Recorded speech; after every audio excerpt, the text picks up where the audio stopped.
Can you hear me now? Whether I'm unmuted? I cannot hear you. So I'm going to take off these AirPods.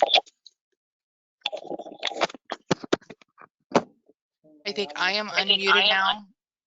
Telling you technology is going to be the death of me. Hey, everyone. There you go. I want to welcome everybody. Welcome to the webinar focused on priming for your business for 2021. I always like to start out the webinar with everyone giving a brief introduction. So in the chat window, which you can find over on the right-hand side, please feel free to tell us your name, your company, and just what your role is in the company. And while you're doing that,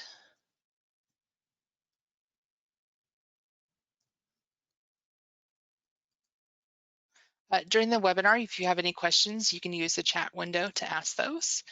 And the number one question we're asked is, yes, we will be sharing the recording of the webinar after we finish up. Perfect.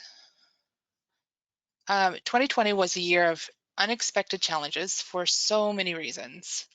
But one thing that my co-host Steve and I have found is that despite those unexpected challenges, companies still find ways to make big wins. So 2021 is a new year and we want to hit the ground running. So a quick introduction, I am Stacy Carlson. I am the partner manager here at Smile. I am located here in Lincoln, Nebraska. Fun fact about me is that I ran my own e-commerce business for 12 years. In the chat window, Vic is going to be manning any of the questions that you might have. So Vic is also here in Lincoln, Nebraska, and a fun fact about him is that he was a cheerleader during his senior year in college. And finally, Steve. Steve is the co-founder of Read It For Me. He is located in a much warmer place than I am, which is San Antonio, Texas. And a fun fact about him was that he was a lawyer for exactly 1 week.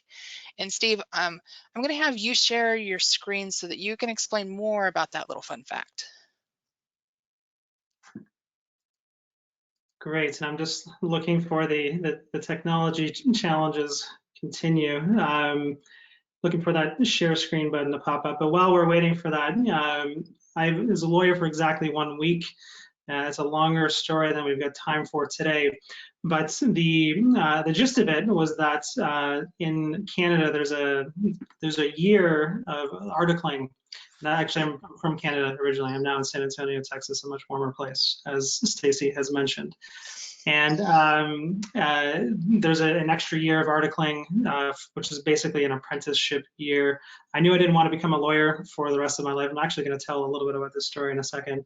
But the firm asked me to stick around for an entire week to finish up a file I was working on. And so now I'm able to tell the story that I was a lawyer for exactly 1 week.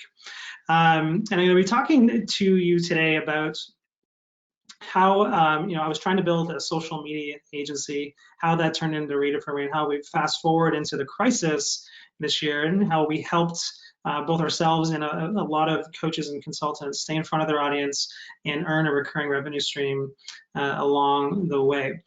And so just to launch into my story, we started Read It For Me several years ago. We thought that it was going to be a service for people who wanted to be successful someday, people like first-time managers, people who are just coming out of school. What we learned was that it was actually a service for very successful people. Our customers tended to be people who were already senior executives, founders of companies, and sometimes folks that you would know from those magazines that you would read for all these business leaders. And what that led me to uncover is how they learn differently than average business leaders do, and how that journey led us to essentially completely by accident, build a $5,000 an hour coaching practice. And we learned a lot of things along the way, particularly this year, that we want to share with you today. So as I've already said, I was a lawyer for exactly 1 week. My journey starts back in law school in a university called the University of Western Ontario, just outside of Toronto. And if you know anybody who's been to law school, they'll tell you that it's essentially 3 years of reading hundreds of pages a night, summarizing what you learn so that you're ready for the next morning and you don't get embarrassed by your professor in front of all of your new friends. So then typically what happens is you get a summer job at a law firm and you get to see the ins and the outs of the legal profession. I thought it was going to be a lot like anybody who's watched the show Boston Legal. I thought we would, smoke cigars, drink scotch, talk about the day's wins in court, just have a really interesting, fun time. And what I found was that the practice of law was boring, repetitive, and most of the lawyers I met hated their lives. And if there are any lawyers on here today, I'm sure that you are the exception to the rule. I got called to the bar. I'm fairly short, I'm 5'7", so you can't actually see me. This is my actual call to the bar. In Canada, we wear these funny robes. And so, as I said, I stuck around to finish up a file that the firm asked me to stick around for. And now that I can, I've got that story for the rest of my life. I keep calling the Guinness Book of World Records. They don't seem to call me back, but I think it's a world record.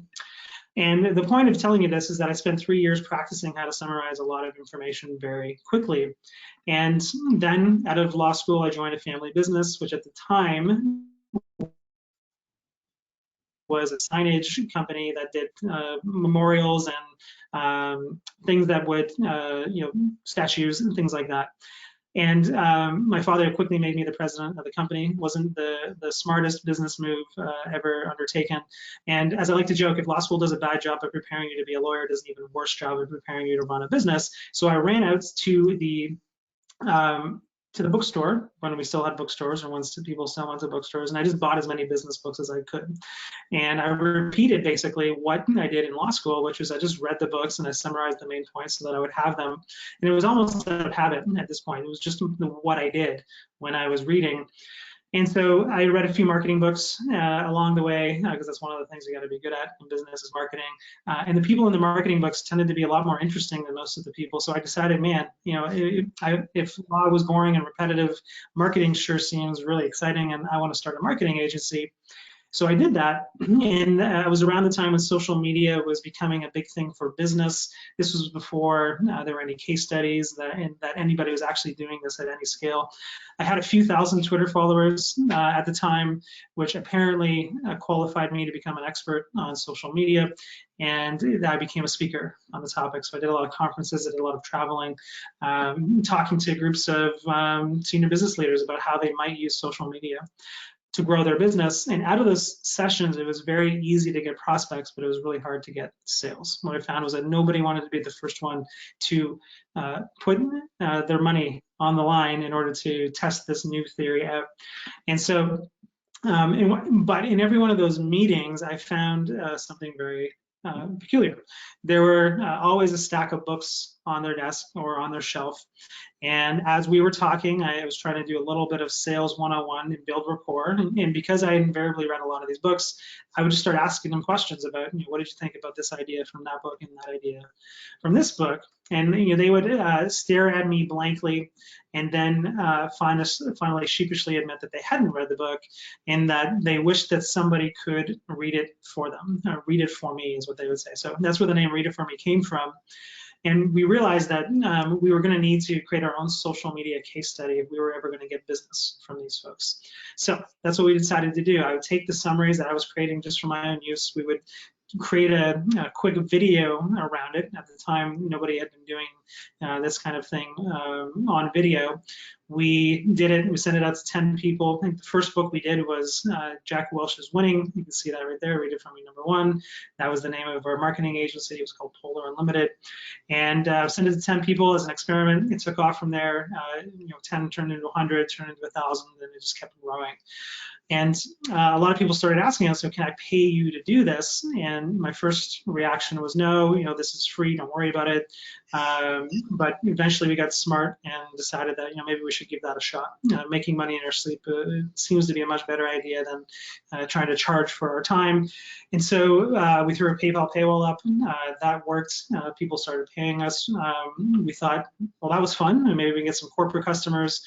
Tony Shea, the CEO of Zappos, who unfortunately passed away recently, became our first corporate customer. So Zappos was our first corporate customer. And we've kind of grown the business since then. And what we've realized along the way, as I've already said, is that we thought this was going to be a service for people who wanted to be successful someday. And what it turned out to be was a service for people who were already successful. people who are much more likely to be in Forbes magazine than read Forbes magazine is kind of the, the fancy marketing line we like to throw on that. But what happened next was that I gained access to some of the world's most successful business leaders, and they were gracious enough to spend time with me. They surprisingly answered my phone calls, they responded to my emails, and that led me to uncover how they learn differently than average business leaders do. And I just want to share a few things that I learned from them, because it actually got us into the position this year to do what I said what we did at the beginning of the call, which was to really grow this this opportunity to leverage our time in a much greater way than we had before. And so the first thing I noticed is that they focused on goals to the extent of almost everything else. And so, or to the exclusion of almost everything else. And so we have the saying that context is greater than content. So they focus much more on, here is my goal that I'm working towards, than here is this great piece of content. Here's this book that somebody suggested I read. And we would often get questions from all of our customers, including the successful folks, and they would always ask us, do you have this book in your library? And the less successful people, when we ask them, well, why do you want this book? Their answer would be, well, it's on the New York Times bestsellers list, or somebody asked me to read it, and I want to know what's inside, but I just simply don't have the time. So that is the answer that less successful people give. Successful people, we have found, especially very successful people, would say, the issue I'm dealing with is blank, and I need to blank. And so that helped us go from summarizing the most popular books to the books that solve the most important problems. The second thing we learned from these folks was that they have a very strong focus on taking action. So we have this idea of to-dos are greater than to-remembers. When they're consuming content, they're focusing on, here's what I can do to overcome the obstacle in the way between where I am and where I want to go, versus here's some nice ideas I want to remember. And one of the gentlemen who kind of brought this home to me was a gentleman by the name of Graham Weston, who was originally a customer, who became a business mentor to me. And he founded a company called Rackspace that's here in San Antonio, Texas, and is actually why I'm here in San Antonio. And he sent me an email one day that said, it just had a subject line and an image attached to it. And usually you shouldn't open these types of emails because it's usually a virus. But when a billionaire sends you an email that says this is exactly what you do, you can't help but open it. And so luckily it wasn't a virus. I opened the image and it said, if you're reading for growth, read to get answers on specific questions. So he knew that I was wrestling with Graham and a bunch of other successful people. How do you learn differently? And he found an article that he had trouble explaining it, and then he found an article that said, yeah, this is exactly what I do. And as I unfolded it, he had actually highlighted something very specific, which was, once you get enough of an answer to act on, you stop reading and start doing. And basically, the idea was that, yeah, I have a problem. I go find the world's top experts on that problem, and I hunt for an idea that I can do. And as soon as I find it, I close the book, and I'm off doing things. And so that forced us to create something that we called micro courses. So we started making collections of content based on these things these competencies and problems that they were trying to solve. And so this is an example of one of them. Having difficult conversations is a combination of the top 3 books on that topic. And so we went from summarizing single books to collections of books that solve these problems. And then finally, we learned that they focus on feedback, that learning together is greater than learning alone. And we noticed that almost all of the successful leaders that we interacted with were part of a peer advisory group, basically, that was designed for collaboration and accountability. And so we put together a program that was essentially a year-long program, and we thought, we could mimic this inside of our service, where we would just create a curriculum and we'd bring leaders together. They would watch our content, and then they would collaborate with one another about how they were applying it to their business. And we hosted the program for about a year, and it didn't do much with it because we really just couldn't figure out how to make it scale. And that is the point where that led us completely by accident, fast forward to the crisis, to build a $5,000 an hour practice. And so at the beginning of the crisis, we started having conversations with business coaches who were a large part of our audience, and who were using Read It For Me to stay on top of the latest and the greatest ideas. And we spoke to 100 plus coaches, and specifically I spoke to 100 plus coaches, and they, you start to see patterns after a while, and they told me, my speaking engagements have been delayed or canceled. A large percentage of my client retainers are delayed or canceled, and I'm really struggling with generating new leads. This is my problem all the time, and it's especially hard for me right now. And what I would like to come out of the crisis with is, right now we want to add value to my network. I want to generate new income streams so I don't find myself in this situation again. And I want to figure out a way to come out of the crisis stronger than when I came in. So we dug back up the masterclass data. And by the way, we called it masterclass before the company masterclass was in existence and before everybody called everything a masterclass.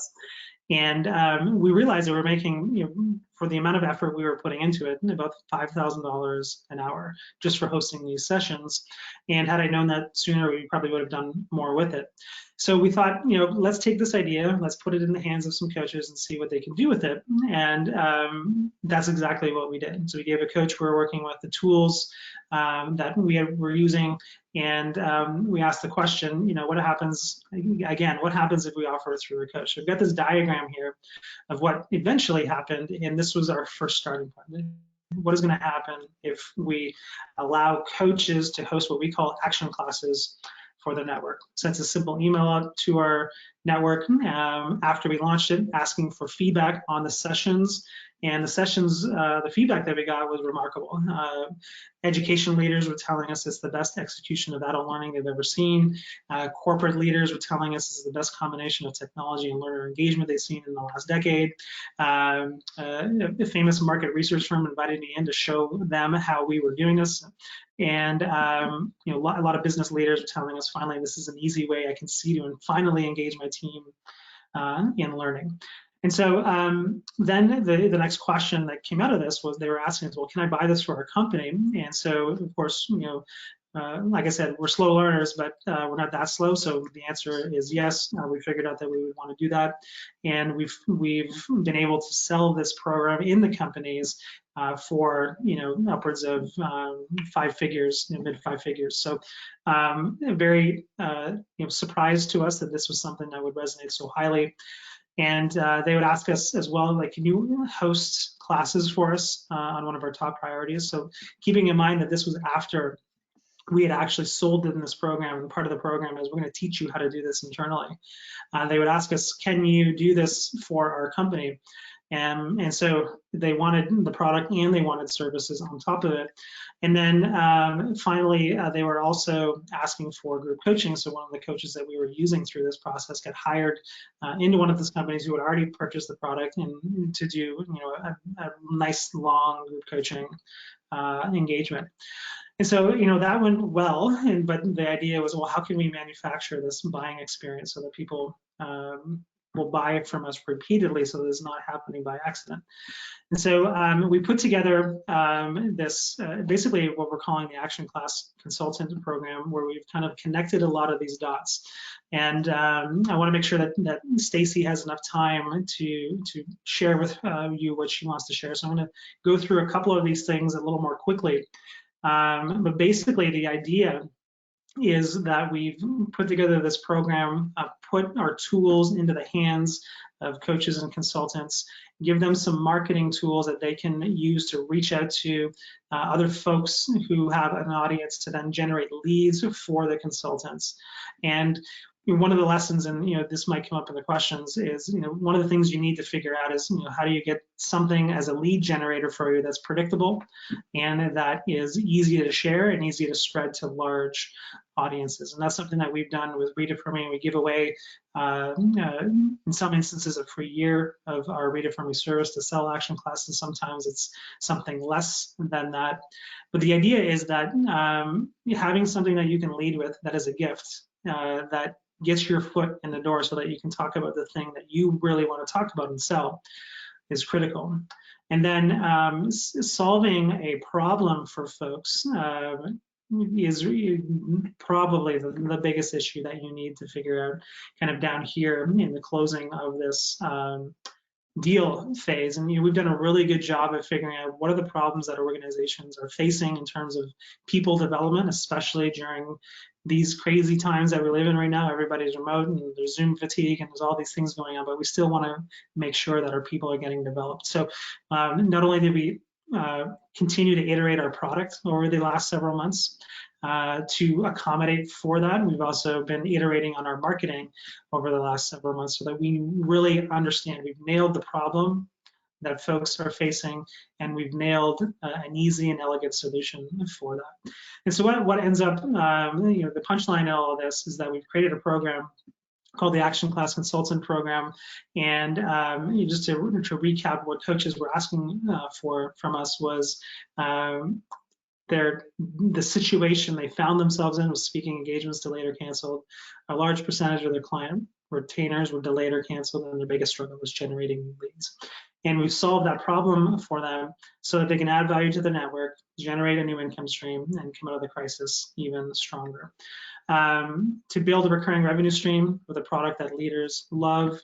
And what we would love to ask you to do, if it's something that you're interested in learning more about, we've got a February cohort of Action Class consultants coming up.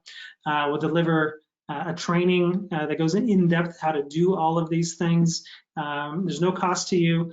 It says simply come check it out, and if it's something you want to continue with moving forward, we would have a conversation about that. And so just to recap, there's lots of different types of people who are becoming Action Class consultants, and people who run CEO peer groups, sales consultants, executive coaches, retired executives, first-time business coaches, life coaches, and many others. So it's something that we have found a broad interest in, and we'd happy to have you in this cohort.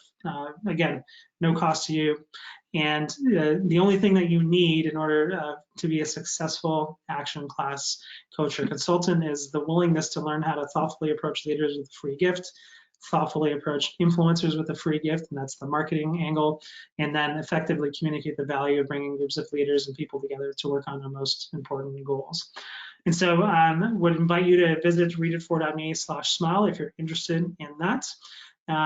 So if you want to learn how to create a new income stream, sell more coaching and consulting, all while leveraging your time, would love for you to join us there. And I think that's a really good time to hand it back over to Stacy, who is going to talk to you more about, specifically how you can leverage your time in your business. Excellent. Thank you so much, Steve. And I'm going to have you go ahead and stop sharing your screen so I can go ahead and grab it.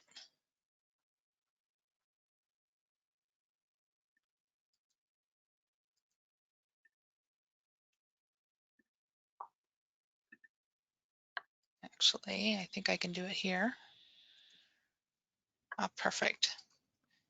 So through my job here at Smile as partner manager, I've worked with a lot of consultants and coaches through our affiliate and partner program. And along the way, I've learned a couple things about this group. Number one, they wear a lot of different hats. They are the marketing team, the accounting team, sales and customer support. It's many roles rolled up into one person. And because of that, wearing a lot of different hats, they need to learn to do more things with less. They're also working towards filling their sales pipeline consistently. And one area that our consultants have looked towards is the affiliate program and partner programs. Many of the products that you're using on a regular basis and that you're recommending already to clients have partner programs where you can actually earn a recurring income stream from, but you can also funnel leads into your pipeline. So our product TextExpander has two programs. We have an affiliate program and a solutions partner program. And just a brief overview of what both of these are. An affiliate program allows you to earn a commission by promoting another company's product. And this is most commonly done through your blog articles or your social media posts or your YouTube videos. And normally you don't know who you're referring. So this is actually one of our affiliates. What he does is he creates a bunch of articles in regards to TextExpander, and they all have value. They're talking about how to use TextExpander, how to be more efficient to it. And what he does is that he embeds a trackable affiliate link in every link back to TextExpander. So when his readers click on the link and purchase TextExpander, he receives a commission. We also have our solution partner program, and it's a lot like the affiliate program. The biggest difference is the fact that the partner usually knows the person that they're referring. So the partner registers a referral, and after the referral, the person purchases TextExpander, the partner receives a commission. So both the affiliate and the partner program help to bring in additional revenue streams. But you may ask, how does this help you get more leads? Most of your partner programs include co-marketing opportunities for their partners. And this is an example of an interview that we did of one of our partners, Dave Mason, who's an Asana implementer. We posted this interview from him on our TextExpander website, and it includes his name, his company name, and what he does. But most importantly, it includes a do follow backlink to Dave's website. This gives our users of TextExpander a chance to learn more about Dave and our other partners, as well as providing a backlink that can help his SEO ranking. More importantly, the article puts Dave as first of mind in front of the readers because he is an Asana expert. So if the reader of this article were to, at some point, need somebody to help him out with Asana, he may be the person that they think of. Here's another blog article that we did with Dave. Dave has an entire library of snippets, TextExpander snippets, which are like templates. He's already created these, so there's no extra work. He's already built this library of these snippets that work inside of Asana. And he shared 17 of those with us. And in return, we put this article together showcasing how to use the snippets. Again, we included his company name, his name, and a backlink to his website. And there are so many other ways that we work with our partners through co-marketing, like co-webinars and co-blog articles, podcasts, and asking for expert quotes. And that's exactly what I did for this webinar, is that I reached out to our partners to get some of their expert thoughts. So one of ours is Tom, and Tom works, he owns Global Mac IT. And I reached out to him because he's an expert in creating a unique selling position for his business. Tom is the perfect example of not being afraid to find a niche and getting really good at it. His focus is simple. He is a managed server provider for law firms that use Apple computers. And if you go to his website, the first thing you see is Tom and a very clear explanation of what he does. But he takes it one step further. Not only is he a managed service provider, but he's constantly providing tips and tricks for his attorneys. So once a week, he puts out a newsletter called Stupid Simple Mac Tips, and it's focused towards giving security briefs and tips for how to use the computer. The newsletter allows Tom the chance to stay top of mind of his clients while also showcasing that he is an expert in assisting lawyers use Macs. Another one of our partners who is phenomenal at staying in front of his network is Marquis. And Marquis is also an Asana implementer. So Marquis has created a very robust YouTube channel, providing an endless stream of videos on how to use Asana. But what's important and great about what Marquis has done, he's recognized that his clients have different ways of learning. So not everybody learns from YouTube videos. Some people learn from blog articles. So with every video he creates, he follows it up with a blog post, an infographic, emails, or even a podcast. So he's taking the same content and reformats it, which allows him to get in front of potential leads on different platforms. So he's not just on YouTube or Twitter or LinkedIn, he's on all of them. And both Tom and Marquis understand that the need to leverage their time wisely is so important because time equals money. So I want everybody real quick to find the chat window, and I'm going to ask you this question. What is the average amount of time we spend on emails each week? And if you want to go ahead and put in your guesses into the chat window, that would be perfect. So how many hours a week are you spending using answering emails each week?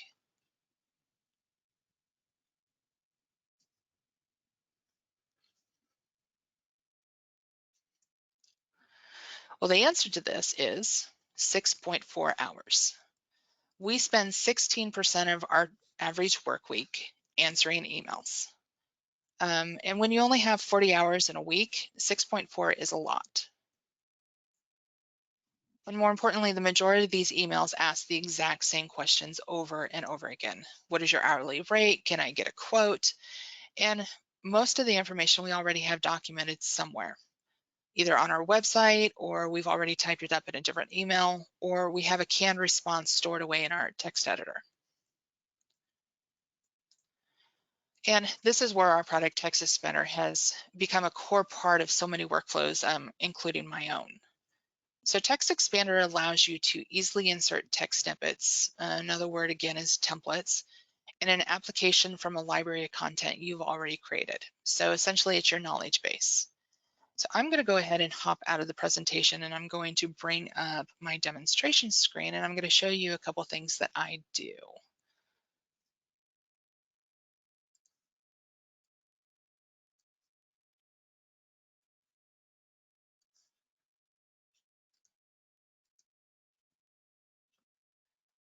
So here's TextExpander. And back to the topic of how we wear lots of different hats. I wear two different hats. Sometimes I'm answering customer support tickets in our help desk system, but then I'm also the partner manager. So I don't want the software to pre-fill my signature for me. I want to do it manually. So I'm going to create a snippet that actually does this for me. So this first one's my partnership signature. So I type in my name, partner manager, my phone, and my email.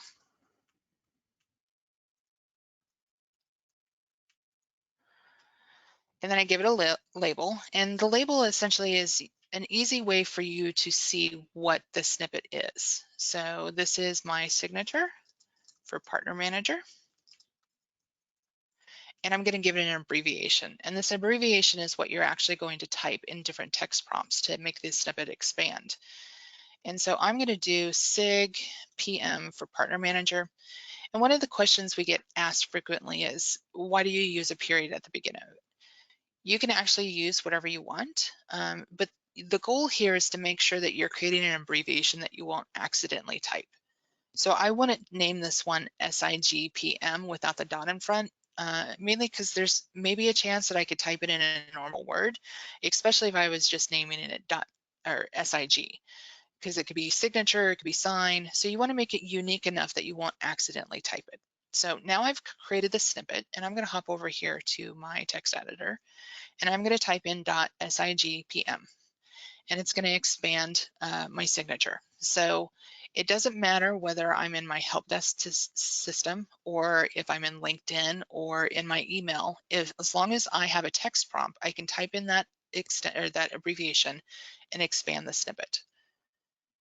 So I also have my customer support signature, which is super simple, which is Stacy L. Carlson, smile, customer support. We want to get a label, so signature, customer support, and again, an abbreviation, so SIG CS. And again, I'm going to go back to my text editor and type in SIG CS, and it expands that snippet. So on a daily basis, I give out my Calendly link, sometimes about 10 times a day. And I have a blurb that I have in this text document.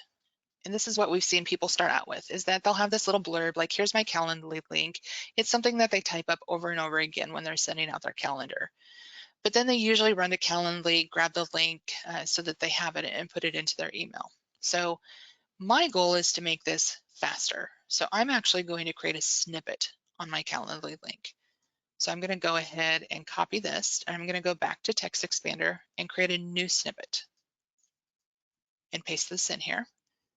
So I want the option of, when I'm creating and sending out this snippet, I want to pick between a 30-minute meeting and a 60-minute meeting. So I'm going to go ahead and copy this, the link to my Calendly, and I'm going to go do a pop-up. which is under fill-ins. And a pop-up gives you a pop-up screen where you can actually pick between different options. So this one's Calendly link, and this is just a visual so I know what the pop-up is. I'm going to paste in my 30-minute link. I'm going to go ahead and paste it in again this time, but I'm going to change the 30 to a 60. And then I want my 30-minute one to be default because that's the one that I use the most. So I'm going to go ahead and click the little dots and so that it's blue and press OK. And now my calendar link is here. And I want to delete this because I don't need this anymore. And we're going to go ahead and take out the extra spaces. And we're going to do Calendly link. And the abbreviation is .cal. So I'm going to hop back here again to my text editor and type in CAL. So here we have the pop-up screen. It has my blurb and it has the drop down that has my 30-minute and my 60-minute. And I press OK. And it expands it. And again, the important part of this is that it works anywhere. I use this snippet a lot in LinkedIn. I use it in an email. I'll use it in direct messages on Facebook or Twitter. So it just gives me a quick way of actually sharing out that information. So we're going to hop back to the presentation real quick.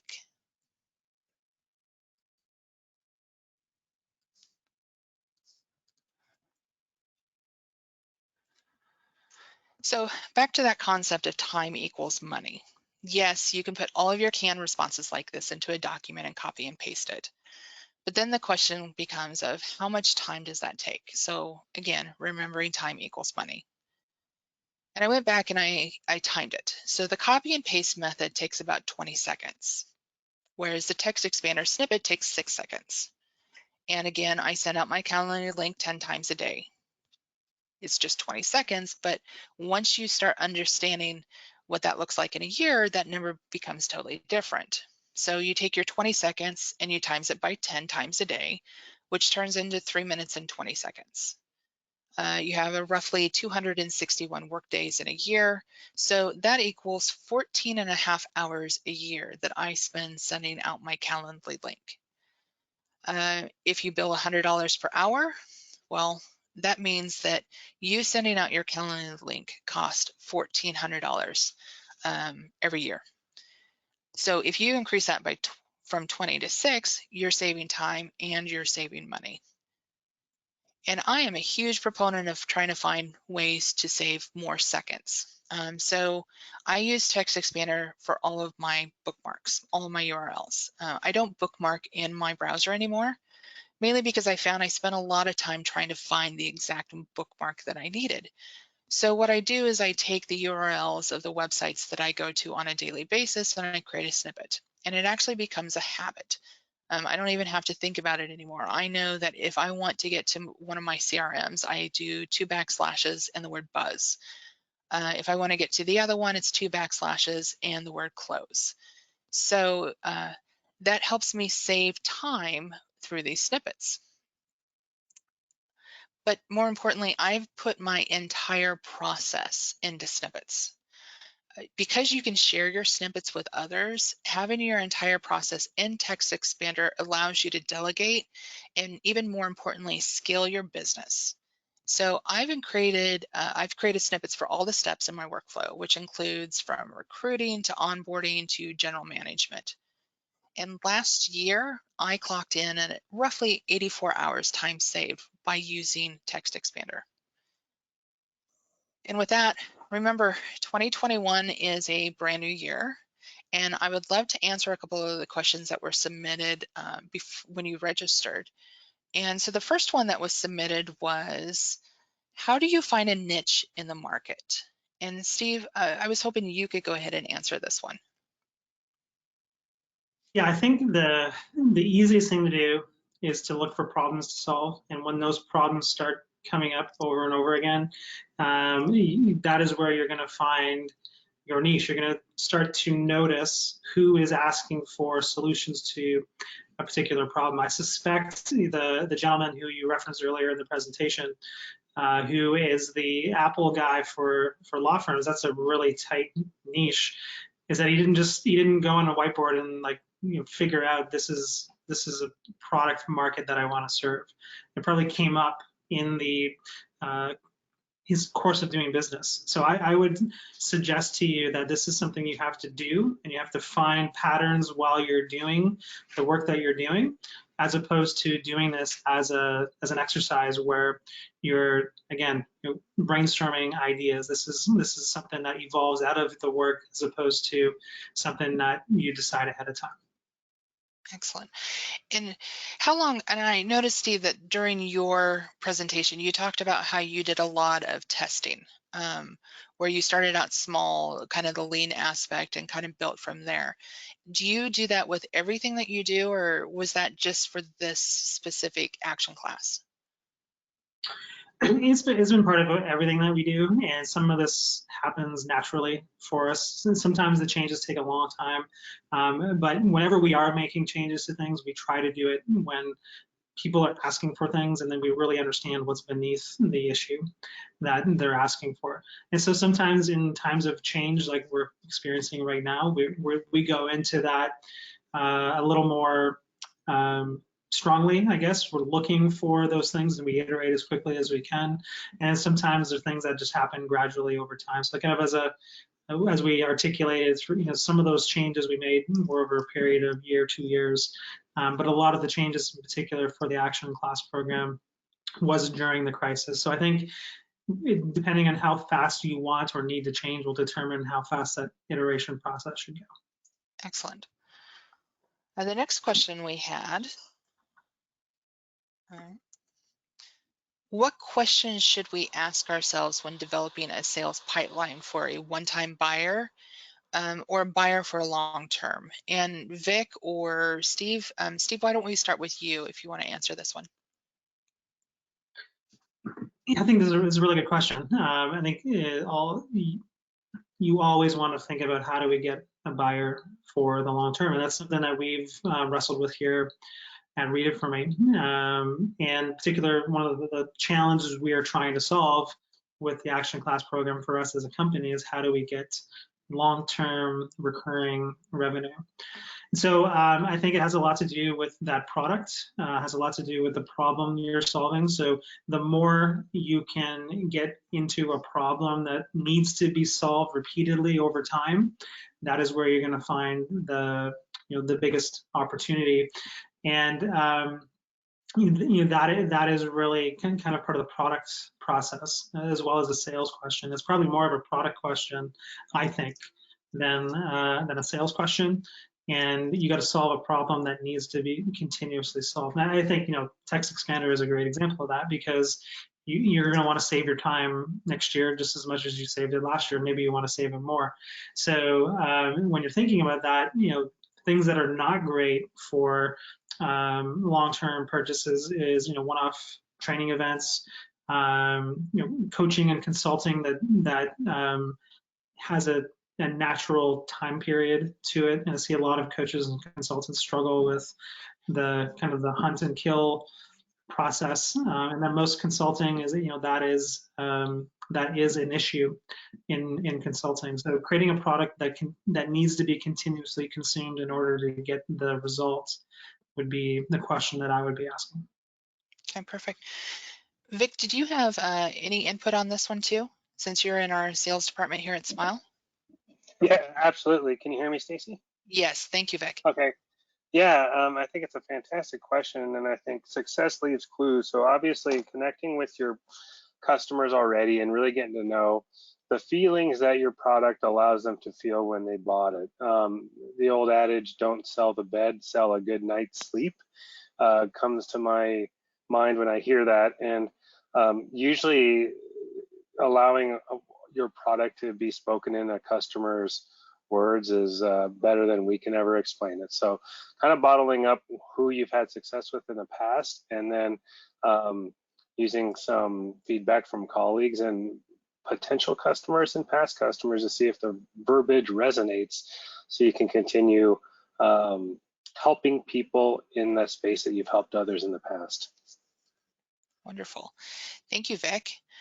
And to sum up, if you have any other questions, we'll go ahead and open up the chat window if you want to post your questions there. Otherwise, you can find more information about Steve's action class at readitfor.me or readitfor.me/smile. And then you can also find out more about the Smile Partner Program at smle.us/partner. And as I'm not seeing any questions come in, we'll go ahead and conclude the webinar. And again, we'll go ahead and send this recording to you after we are finished. Thank you, everyone.